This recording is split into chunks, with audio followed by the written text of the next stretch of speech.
What is up, everybody? Welcome back to the Big Five Pod, episode number 65, which, Cope, you know what that means, don't you? Do you know what that means? I don't know what that means. That means we're officially in the senior citizen era of the podcast. We need our AARP cards. Uh, Welcome back to episode number 65. We are senior citizens now. I'm your co-host, Kyle Morello. Next to me, my senior citizen co-host, Jake Copestick. Cope, how we doing? I'm good. I'm good. I think my friends would consider me an old soul, so I guess that checks out. But yeah, holidays right around the corner. My last day of work was yesterday until a couple days after New Year's. So I kind of have a pseudo like long winter break that you'd have in elementary or high school. So nice to relax a little bit, watch some college ball.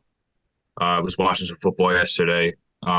Did not get to tune in to St. Joe's Charleston, unfortunately, because of Flow Hoops again that we'll talk to, and I'll probably go on a little rant about, which I probably shouldn't because it's the holiday season. I'm in a good mood. But regardless, doing well. How about you? I'm also well. We also have the week after Christmas off, so looking forward to that pseudo break as well. A lot of family time, a lot of friends time. Uh, yeah, I mean, I really can't complain whatsoever. Listen, it's the best time of the year. It's the best time of the year. Obviously, March Madness is also the best time of the year, but in terms of things that don't strictly involve college basketball, it's the best time of year. It's the holiday season, man. How could you not be happy? So it's a good time. Um, yeah, no, I'm good. I'm good. We got some college hoops to get into.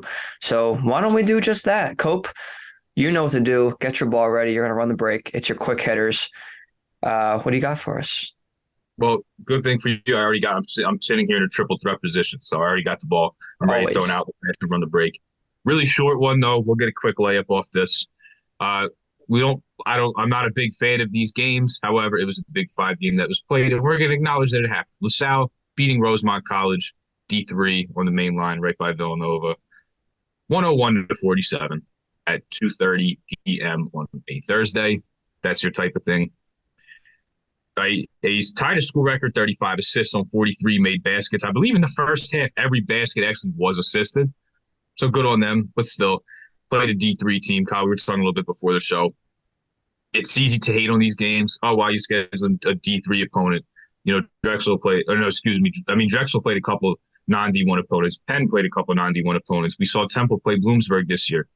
Now, in Temple's case, you bring in a first-year head coach, it's a little tougher, but also a smaller school like a Drexel, especially, or I mean, even a LaSalle, nobody's going to come. No big schools are going to come play you for the most part. So it's tough to incorporate a schedule of wanting to give yourself opportunities to play against good teams. Now, hey, Miami, Duke, they'll pay you to go there, but they're not going to go up and see you. So to balance your schedule with, okay, well, let's try and make a quality non-conference schedule, make sure we're good for when conference play starts. We're acclimated, we're playing against good teams. It's very hard to do, especially when you get into the mid and low major conferences. So games like this happened, but nonetheless, we will acknowledge it happened. Big win for LaSalle. Put up over 100 points. I see some guys that we don't really see necessarily a ton of. Ryan Zan, 19 points, 7 boards, made 9 of his 10 shots. So got to see guys like that get a lot more run. And even the starters, even though they had really good games, Khalil Brantley, 12 assists in 23 minutes, really like Day's work. So we'll acknowledge that it happened. And guess what, Kyle? That's the only quick hitter that we have. So let's get into some game previews because we have a really, really good one to start out with.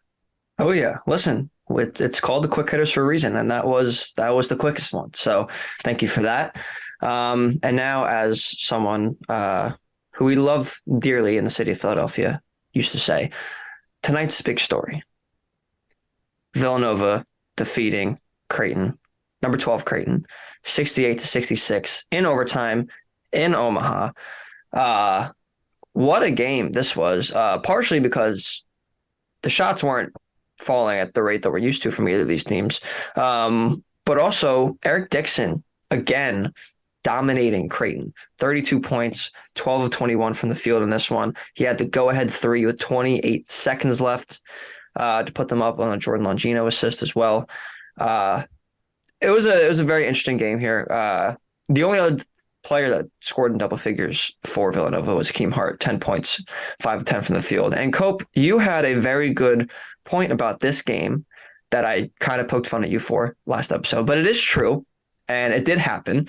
The team that made more threes won the game.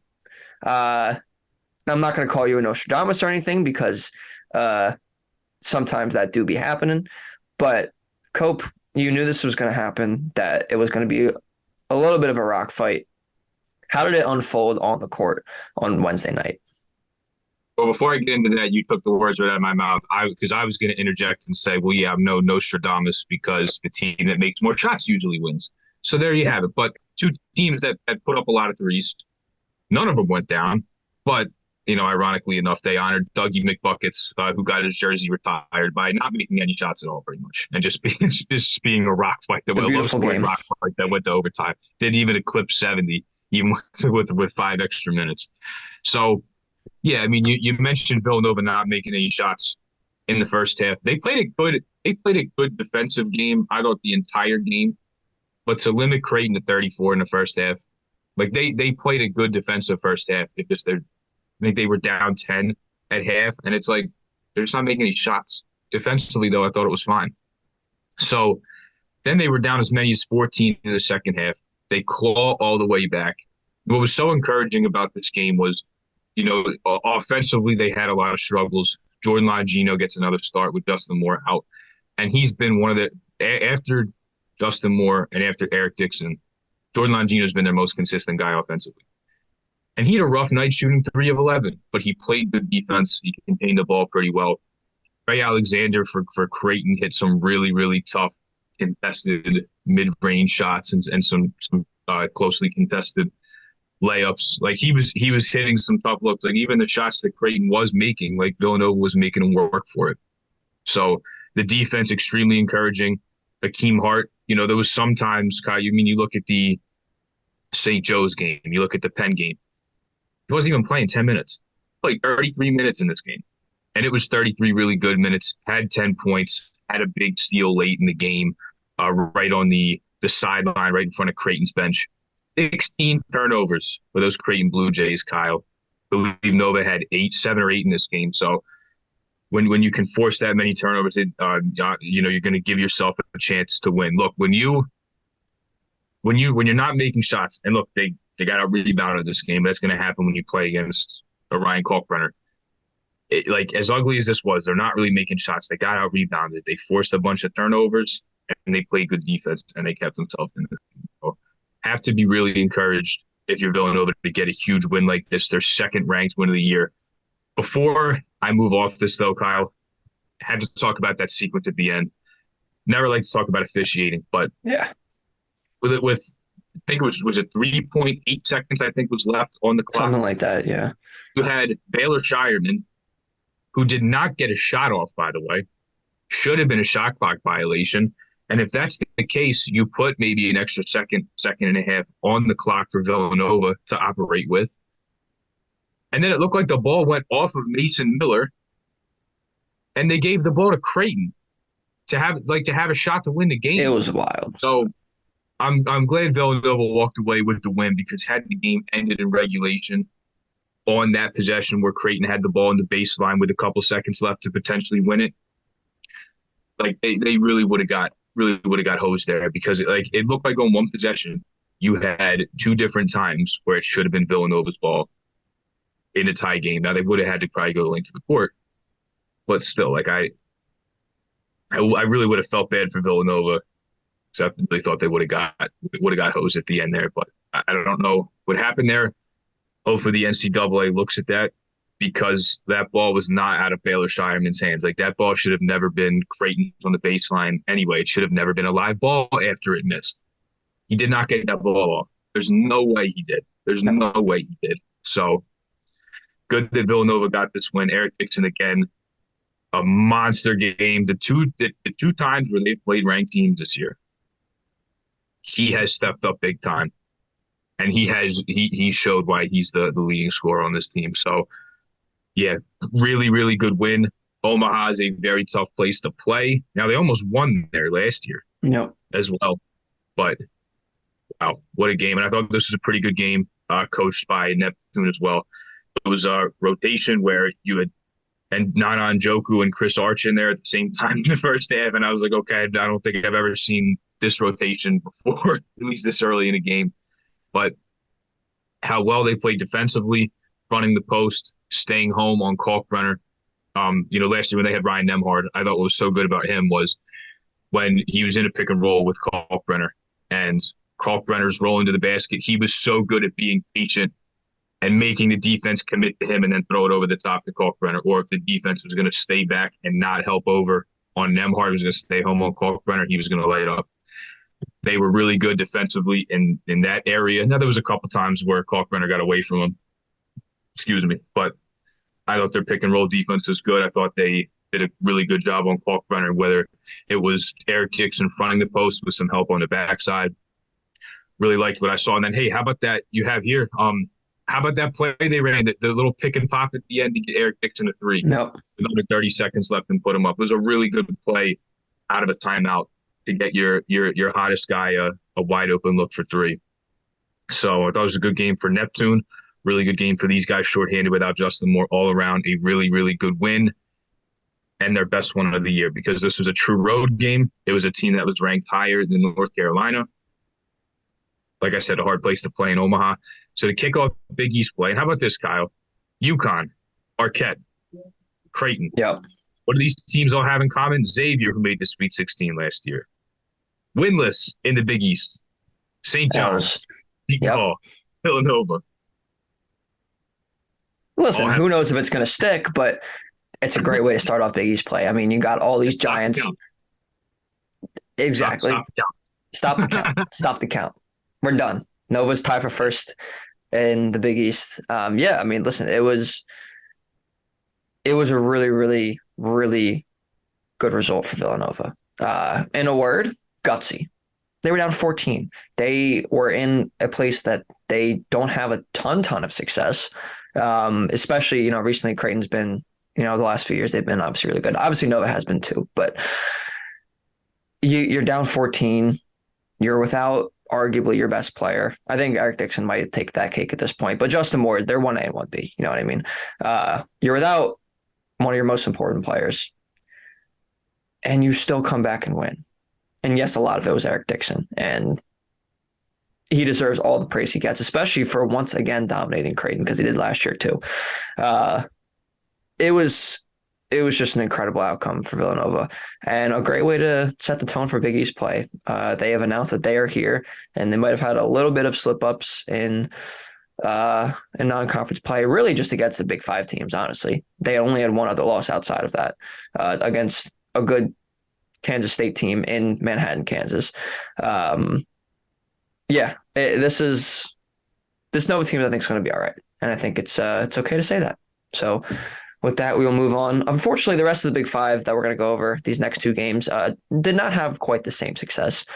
Out in Hawaii, Nevada beating Temple 80-56. This was not good, Cope. This was an ugly game.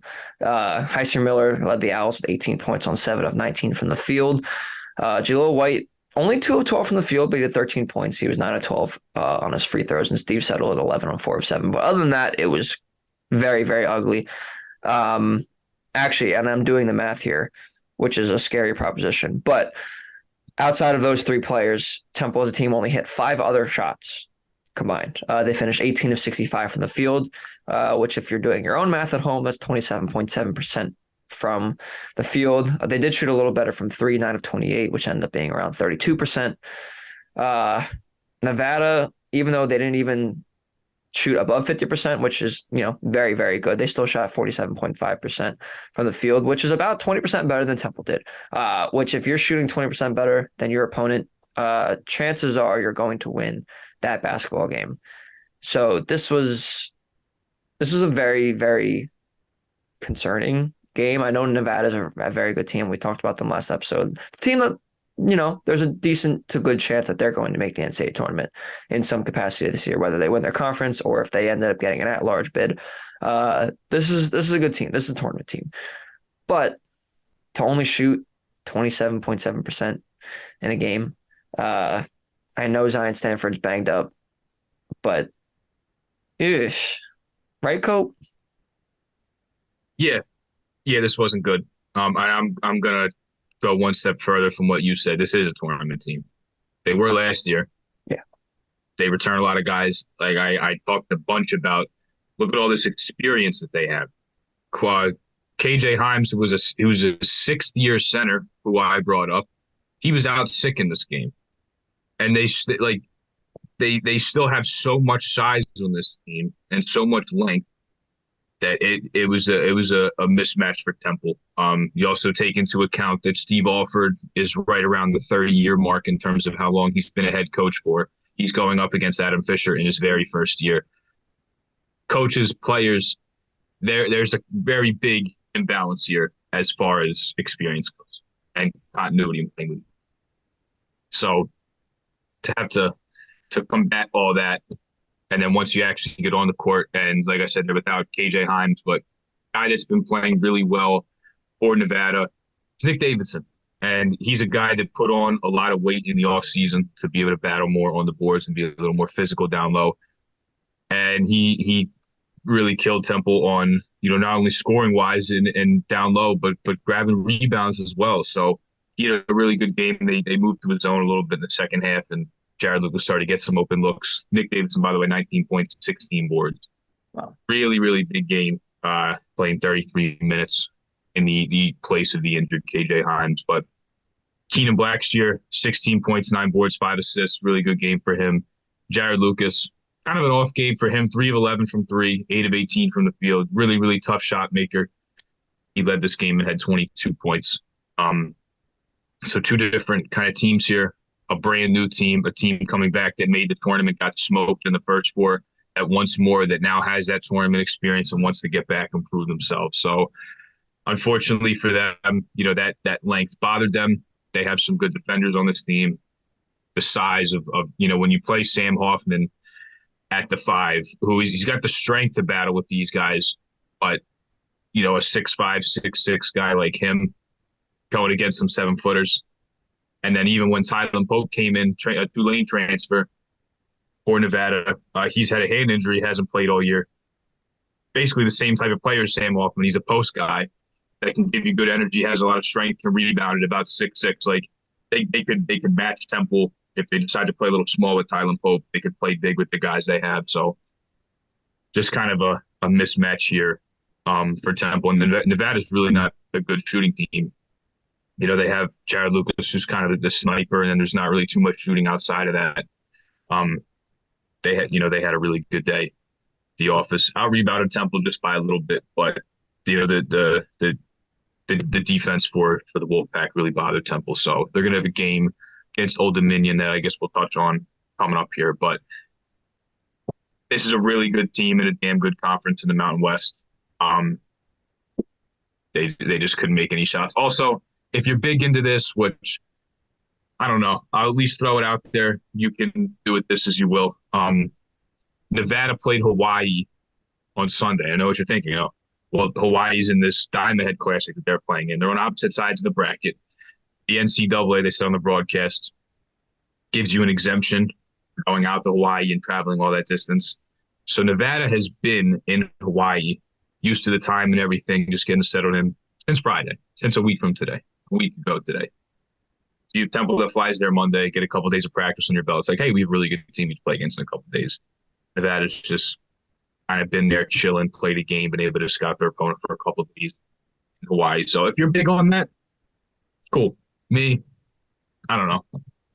Good team to show up and play basketball. But nonetheless, really good opponent. And without Jordan Riley, I'm not saying Jordan Riley would have been totally responsible for closing a 24-point gap here, but I just feel like there's not really many guys that create their own shot on this team. And missing Jordan Riley, a guy who can, probably would have opened up some things and taken a little bit of the stress off Hysier Miller. But look, it's a really good team, experienced coach. Like I'm telling you, this Nevada team, I'd be shocked if they didn't make a tournament. They're that good, just kind of in a different stratosphere from where Temple is programmed. Yeah, they're a really good basketball team. And, back to the shot creator argument that you just brought up. Yes, missing Jordan Riley definitely didn't help. And then also the other one that they really have on the team is Zion Stanford. He only played 10 minutes. Obviously, uh, he had an injury before the last game. He only played in 2 minutes in. So those are your three real shot creators on the team. And to essentially be with only 1 1/4 of them, 1 1/3 of them, depending on how heavy you want to put Zion Stanford's minutes in there. Uh, it's tough. It's tough, and it definitely contributed to their extremely low shooting percentage. I'm not sure in the year plus that we've been doing this that a team has shot that low. I think that's something we're gonna have to research for our next episode. But it is pretty bad. Yeah, but at the end of the day, it's easy to make excuses. It's easier to go out there in the court and not let people make excuses. So hopefully they turn it around from here and do better against Old Dominion, which we can brush over at the end here. But we do have one more game to go over, Cope, and it was a battle of two mid-major. Do I want to say Titans this year? I'm not sure, but two very, very good mid-major teams in Charleston and St. Joe's. Ultimately, Charleston ended up winning this one 89-82 in a very high-scoring affair to snap St. Joe's 6-game win streak. Cameron Brown had another great game, 21 points and 9 of 18 from the field. Eric Reynolds and Rasheer Fleming had 16 points each, with Fleming adding in 9 boards. Lynn Greer was on a near triple-double watch again, 14, 8, and 8. The big one here, though, and we talk about three-point defense with St. Joe's a lot. Not that they let up a crazy percentage. Charleston shot 36%. It's good. It's not it's not world-beating. They made 13 out of their 36 threes, but 9 of them went to Rain Smith, who had 31 points in this game.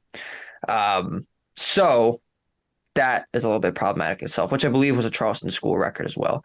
And the other big note here is that they got out-rebounded 47-36, which, without Creased, we've talked about. That might be a little bit of an issue against teams that have the ability to out-rebound them, and this Charleston team certainly fits that bill. Listen, as much as I think we both thought St. Joe's could win this game, and as much as St. Joe's fans thought they could win this game, unfortunately, you can't win every game. There's very, very, very, very, very few teams that are able to do that. And even though they were on a 6-game win streak, this is a really good mid-major team that won 30 games last year. This is a tough loss, but these are going to happen throughout the year. So, Cope, what was your thoughts on this Charleston win over the Hawks? Well, I wish I got to watch it because it was on Flow Hoops, which once again, absolute disaster. Look, this is a really good game. Now, I don't think Charleston's going to win 30 games like they did last year because they lost so many guys, but nonetheless, like, they can still be a very good team in the CAA. They will be a player for the automatic bid once again.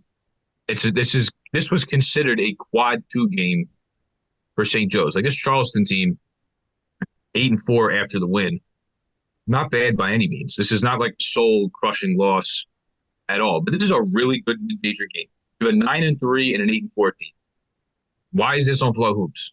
Yeah. Why is this not on ESPN Plus? Why is this not potentially a nationally televised game?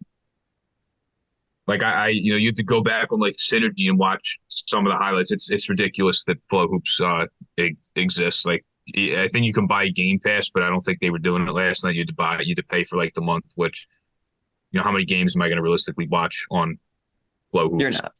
So is it worth it? I might be that much of a sicko for college basketball. I think I might just have to do it. But in terms of a resume for St. Joe's, I think an at-large is kind of out the window now. Now, if they tear through conference play and they finish in that top 3, probably still, kind of attainable. If they can avoid any bad losses, and if you go to a St. Bonaventure or you lose to a Dayton, like, not the end of the world by any means. But that automatic bid really, really shrunk with this loss, just because there's not much margin for error with mid-major teams. This isn't a Big 10 team or a Big 12 team that's going to see quad 1 opportunities every night to be able to build that resume. But yeah, I didn't know Rain Smith was going to turn into J.R. Smith. I mean, he shot 23s. That one game to see if your Knicks hat on, which is, whatever. They don't win anything. I love that they have all them Villanova guys, but they never win anything. All right. The one game in Miami, I think he was 10 of 22 from 3. He made Something 10 like threes that. in the game, just jacking them up. It was hilarious. I think that was when they still had Jeremy Lin. So you basically have a J.R. Smith stat line in here from three, but not a bad team at all. Now again, like you mentioned, getting out rebounded, they do have Ante Brizovic and Frankie Policelli from Stony Brook who comes in. Like they do have some size here that unfortunately when St. Joe's doesn't have Priest and they have to play Richie Fleming, who although I'm a huge fan of, definitely more of a four, not so much a five. You can play small ball with him, but to play, an entire game with him, and then for Charles Coleman to hardly play at all, like they just don't really have another true center behind Priest, and that can be a problem sometimes when you play against a team that does have some true fives. So, And Klachik's not it's really that unfortunate. either. Oh yeah, he's a power. Him and Richie Fleming are both fours. Yeah. I think people would say so. The whole center thing, like hopefully Priest can get healthy for an extended period of time, and we can actually see what he can do consistently. Because it's kind of hard to judge his play when he's not on the floor consistently. He can't get into a rhythm. He can't continue to stack days and get better in practice and during games. But not like I said, this isn't a bad opponent. Not the end of the. This is far from a Texas A&M Commerce loss. Like you have to go on the road in a true road game, play against Charleston, who's good, actually pretty good atmosphere down there at TD Arena. Not a bad loss by any means. You would have liked to see them win this game because it would have been a really good resume booster. I like that St. Joe's does this now. Iona isn't. Hate to go off on a tangent. Iona's not what they have been the last 3 years, but I liked it when they built this schedule. They challenged themselves a lot. We're going to play a team that won their conference last year. We're going to play another team in Charleston that won their conference last year and won 31 games.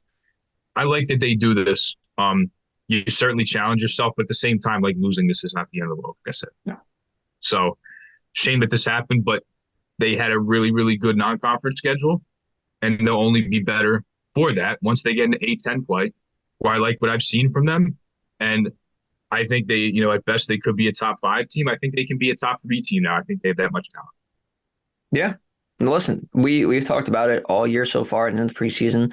This is a team that I think the floor is top 5 in the A10. I think ceiling is the champion, and I think top 3 is a very realistic goal. This is not a loss that you should, if you're a Hawks fan, beat yourself up over. Obviously, you would like to have it, and you'd like to have the Commerce loss back for sure. That's the one you could beat yourself up on. But yeah, they're fine. They're a good team. I'm very much looking forward to conference play for them. And that's all we got to say. And then we're going to move on from there. All right. We got some weekend previews. Now, I know we're not going to have an episode until after the new year again, so we're not going to go over every single game between now and then. But we're gonna do a little weekend preview. We're just gonna pick a game like we've been doing, and we're gonna see what we got on the slate for this weekend before Christmas. So Cope, there's a few games to pick from here. Which one do you like going into the weekend?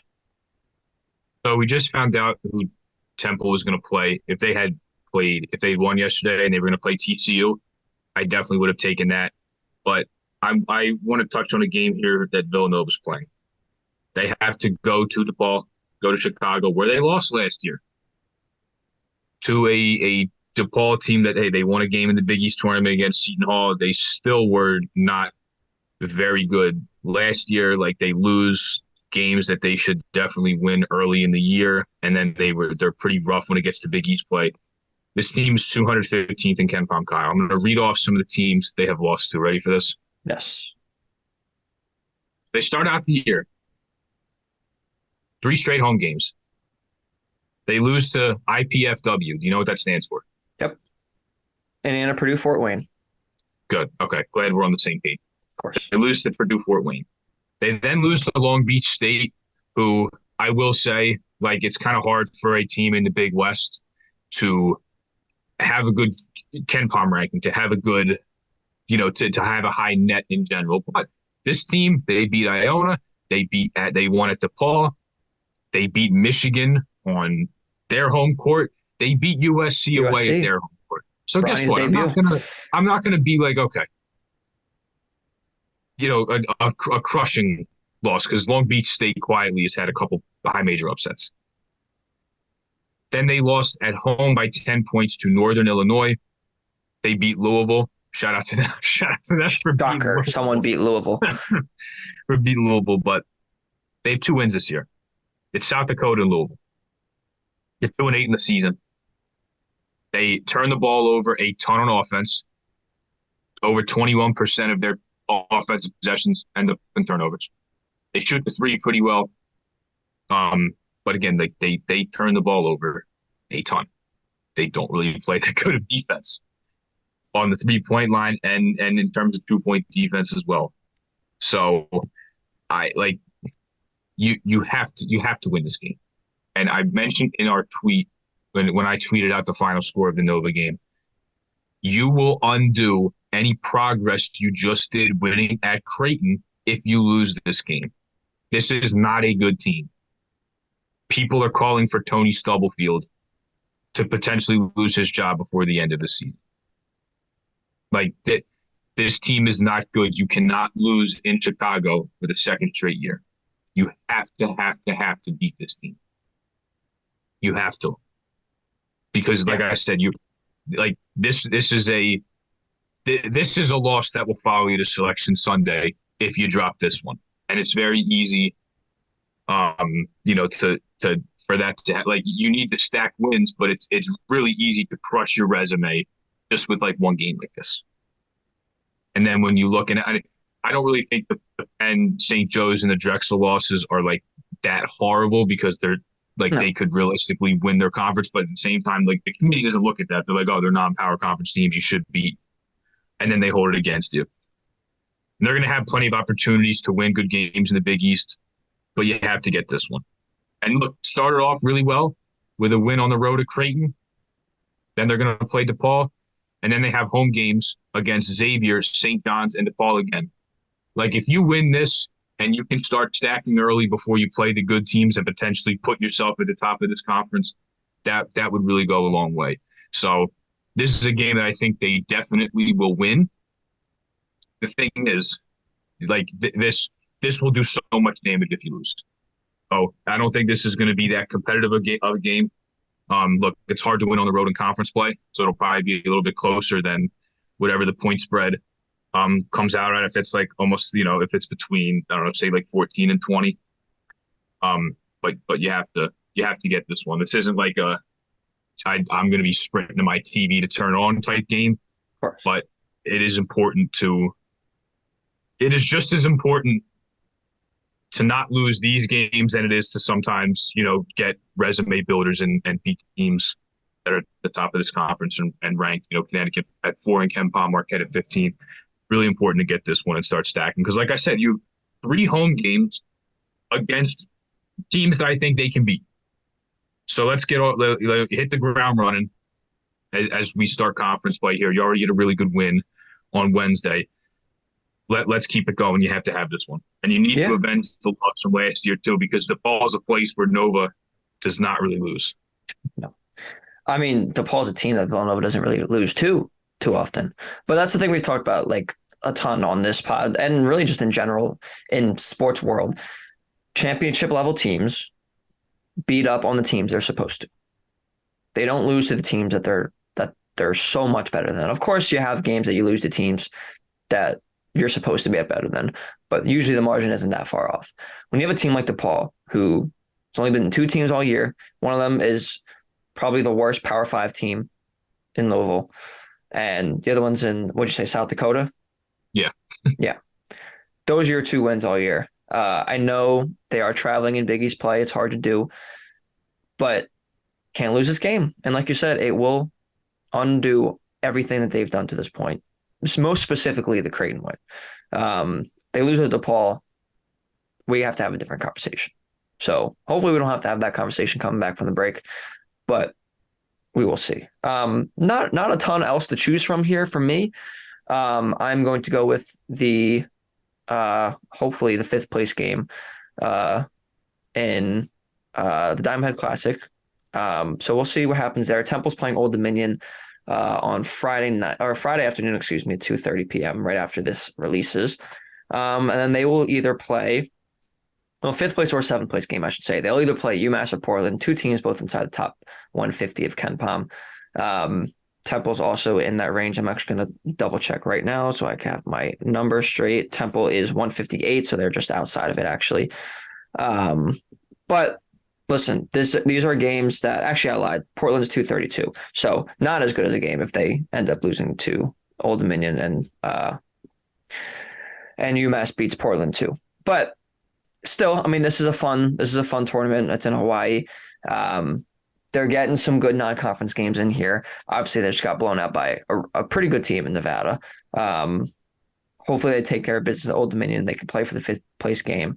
I don't know which team they will play. I would like to assume they'll play UMass, which would be a pretty decent game. Crazy things have happened in college basketball, so who knows there. The other game is Penn and versus Rider, and Rider's not a very good team either. I'm expecting Penn to win that one. So we'll see. But when you get to this time of year, like right before the holidays, usually it's that weird phase where some teams have started conference play, like the Big East, and then some teams are still in their last of their non-conference tournaments. So this is a little bit weird time of year. Schedule a little bit light this week, obviously with Christmas coming up. But Cope, once we get back from this week off here, we're going to enter the the second phase of the college basketball season. You've got non-conference play, you've got conference play, third phase is conference tournament play, and then the NCAA tournament or NIT or whatever postseason tournament. Obviously, the NCAA tournament is the main focus, but we're entering a new phase come January. Very, very excited. And I think that's all we've got for this episode here. Cope, any final thoughts for the last episode of 2023? Yeah, so you're absolutely right. It's kind of weird like this time of year because you have finals and then the holidays. So a lot of people's schedules get lighter. The Diamond Head Classic's going on, but it's not like this is feast week where you have a lot of these MTEs going on. So it really is light in the college basketball world. So it gives us a couple days here to kind of catch our breath and then, go pedal to the metal for the next 3-4 months here, as we get into the meat and potatoes of the season. One thing I do want to say, Kyle, so Temple's going to play Old Dominion today at the Diamond Head Classic. Actually, look, really good game before that. I believe they play at 7:30, 5 o'clock, TCU, Nevada. I think that's actually a really, really good game. Yeah. Two potential tournament teams to look out for. But like I said, Temple playing Old Dominion. Get well soon to their head coach, Jeff Jones. He had a heart attack Wednesday night and wasn't able to, Wednesday, not able to coach the team, obviously, resting in Hawaii. They said he's doing well, at least up to this point. So get well soon, Jeff Jones. Very, very scary situation, especially, with the holidays as well and being a very long ways away from home. So, yeah, get well soon to him. Hopefully it's a competitive game tonight between Temple and Old Dominion. Bigger than the game, bigger than basketball here. Get well soon. Very, very situation. Hopefully, a scary situation. Hopefully, he's back on the sideline soon because I think they're Conference USA now. So never mind. I was going to say, we're going to see him during conference play, but I believe they're Conference USA now. But regardless, hopefully he can get back on the sideline soon. Praying for a very speedy recovery for Jones. Yes, definitely get well soon, Coach Jones. Very scary. So hopefully he's resting, and the medical team out there in Hawaii, whichever hospital he's at, we'll get him back to health soon. Yeah, I think that's all we got, though. Thank you guys so much for tuning in, as always, and happy holidays. Hopefully you guys have a happy, healthy, safe holiday. Go enjoy it with your family, your friends, whatever you do during the holidays. That's your tradition, or that makes you happy, or anything else. Definitely make sure you have a great holidays. And when it comes to New Year's, I say this every year, be safe. Do not drink and drive. I know there's probably some type of situation you might be in where you think you have to do it. Don't do it. Call Uber, call a friend, call a family member, I don't know, someone you hate. Call someone you hate. Maybe they'll pick up and they'll drive you somewhere. But just do not get in the car and drive if you've been drinking. That is the one thing I say every year. Don't do it. It's not cool. And you could hurt your own life, and you could definitely hurt someone else's life too. So don't do that. But have a happy, healthy, and safe holidays from the Big Five Pod to you. And with that being said, you know what? I'm not going to give a promo. It's the holiday season. You guys know where to find us. Go enjoy, and we will see you in 2024 for conference play.